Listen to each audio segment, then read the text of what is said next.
আজকে জানো ঘুরতে ঘুরতে কোথায় চলে এসেছি? নবদ্বীপের সেই বিখ্যাত জলের মন্দির। এটার নাম জলের মন্দির হয়েছে কারণ এখানের মন্দিরটি জলের ঠিক মাঝখানে অবস্থিত। তো মন্দিরে প্রবেশ করেই দেখছি এখানে একটি ছোট্ট দোকান দিয়েছে, শুধুমাত্র ঠাকুরের জিনিসপত্র বিক্রি হচ্ছে। আর এই ঘরটাতে দেখো ছোট ছোট অনেকগুলো খরগোশ আছে। অনেক বছর আগে যখন এসেছিলাম এখানে অনেক বড় বড় রাজা হাঁস ছিল, এখন আর তাদেরকে দেখতে পাচ্ছি না।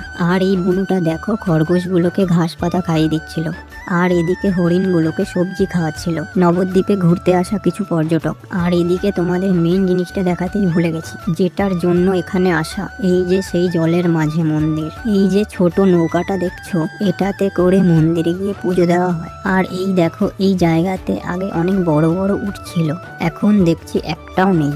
এখন এদিকে হাঁটতে হাঁটতে এসে দেখছি দুই সাইড দিয়ে সুন্দর সুন্দর ডালিয়া ফুল গাছ লাগানো হয়েছে। তো কিছুক্ষণ একা একা বসে হাওয়া খেতে খেতে দেখছি ছোট ছোট দুটো হাঁস জলের মধ্যে খেলছে। বেশ ভালোই ছিল আজকের দিনটা। তো তোমাদের কেমন লাগলো আজকের ভিডিওটা অবশ্যই জানিও। ভালো লাগলে অবশ্যই একটা লাইক আর ফলো করে দিও। চলো আজকের মতো এখানেই টাটা, বাই।